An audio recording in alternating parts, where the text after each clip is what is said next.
Bonjour Sophie. Aujourd'hui, nous sommes ici pour discuter du programme Kiwi et notamment aussi de notre partenariat entre l'agence Interco et Innova. Oui. Kiwi, c'est le programme d'internationalisation Vignes et Vins pour Innova.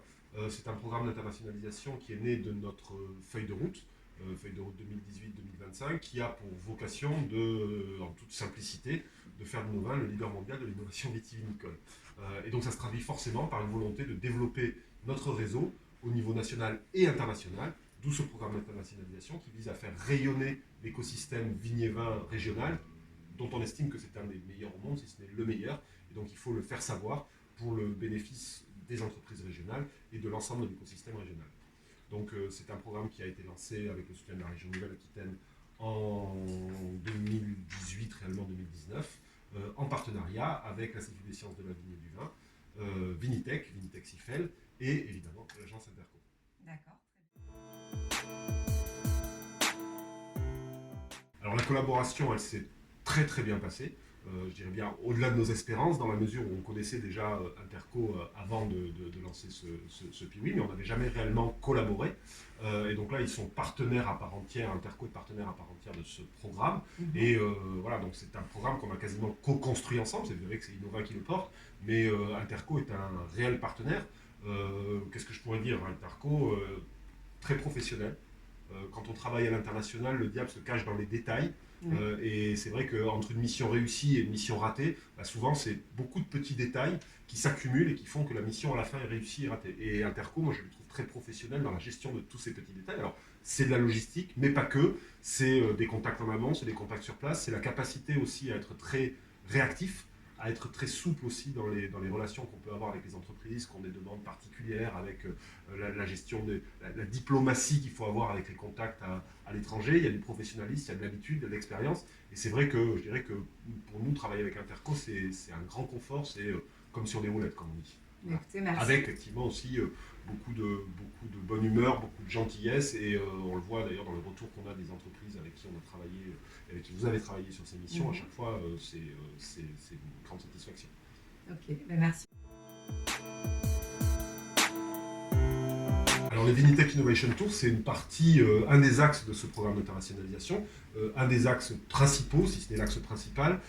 Ça consiste à amener vers des filières à l'étranger, vers des filières vignes et vins à l'étranger, les compétences, l'expertise, les entreprises, la technologie, l'innovation que nous, on a développé, qu'on sait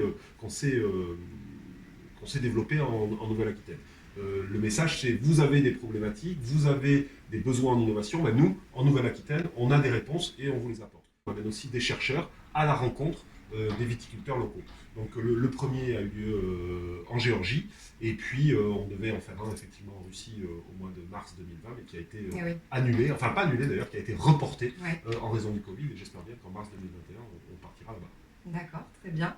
Et du coup, il y avait également ce déplacement aux USA, Canada. Alors oui, dans le cadre du programme international, on a eu aussi je dirais des missions d'opportunité entre guillemets, mais à la demande de nos adhérents, à la demande on a au sein d'Innova un club export, et au sein de ce club export, là, il y a des réflexions qui s'enclenchent sur l'international, et à la demande de ces adhérents, il y a eu début 2019 une mission qui a été organisée à Sacramento, à laquelle d'ailleurs Sophie, vous avez participé, oui, vous êtes allée là-bas, que vous avez accompagné, et puis on a eu également en fin 2019, je crois, ou début 2020, une mission au Canada, USA et Canada, Colombie-Britannique, dans l'objectif d'accompagner une entreprise, mais aussi de préparer un futur Vinitec Innovation Tour en Colombie-Britannique et en USA. Donc je pense que sur le déroulé de la mission et sur l'intérêt de cette mission, c'est vous, Sophie, qui êtes... Oui, effectivement, Interco a préparé une première mission professionnelle et un déplacement professionnel qui a eu lieu à Sacramento, aux États-Unis.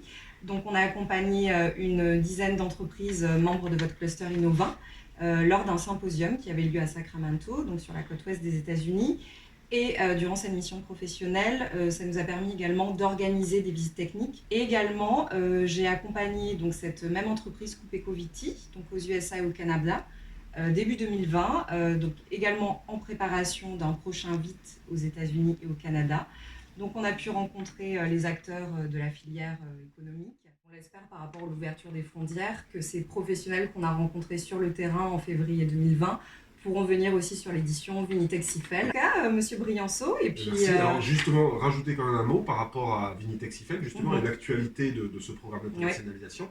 On va finir à l'occasion de Vinitex IFEL notre programme d'internationalisation en nous adaptant au contexte actuel. On verra si on a une ouverture des frontières plus ou moins grande, si on a beaucoup de visiteurs internationaux. En tout cas, nous, on veut en profiter pour faire la promotion de notre programme d'internationalisation, la promotion de l'écosystème régional, la promotion de Vinitex IFEL, y compris peut-être par des outils distanciels, comme on dit. Ouais. Hein. On a organisé beaucoup de webinaires pendant le confinement et on a vu qu'il y avait des acteurs internationaux qui s'y intéressaient, donc ça nous a donné beaucoup d'idées pour mettre en place ce type de choses. Et après, en 2021-2022, on va lancer, on l'espère, avec le soutien de la région Nouvelle-Aquitaine, un programme Piwi 2, qui s'appuiera sur les enseignements, les succès et les choses à améliorer, les points à améliorer de Piwi 1, et avec des nouvelles orientations en termes de zones, mais aussi en termes d'outils, et notamment l'outil distanciel sur lequel on souhaite beaucoup s'appuyer. Donc rendez-vous très bientôt pour le Piwi 2. Écoutez, avec plaisir. Merci beaucoup en tout cas.